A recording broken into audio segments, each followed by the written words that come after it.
ਹਾਜ਼ਰੀ ਲਾਉਣ ਲੱਗਿਆ। ਕੋਈ ਬੱਚਾ ਨਾ ਦਿੰਦਾ। ਉਹ ਆਪਣੇ ਬੱਚੇ ਹੀ ਆ ਦਰਖਤ।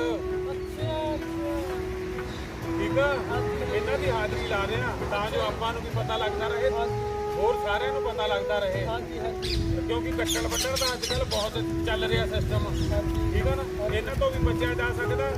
ਤੇ ਦੂਜਾ, ਇਹ ਆਪਾਂ ਜੇ ਆਪਾਂ ਦਰਖਤ ਲਾਵਾਂਗੇ ਆਪਾਂ ਨੂੰ ਕਿੰਨੀਆਂ ਸਹੂਲਤਾਂ ਮਿਲਦੀਆਂ ਨੇ। ਹਾਂਜੀ ਬਹੁਤ ਸਹੂਲਤਾਂ ਮਿਲਦੀਆਂ ਨੇ ਨਾ। ਦੂਜੀ ਗੱਲ, ਕੱਟਣਾ ਵੱਢਣਾ ਤਾਂ ਹਰ ਇੱਕ ਜਾਣਦਾ, ਪਰ ਲਾਉਂਦਾ ਕੋਈ ਕੋਈ ਆ। ਕੋਈ ਕੋਈ ਠੀਕ ਆ ਨਾ। ਹਾਂਜੀ ਇੱਕ ਰੁੱਖ 100 ਸੁੱਖ। ਰੁੱਖ ਲਾਓ, ਪ੍ਰਦੂਸ਼ਣ ਭਜਾਓ।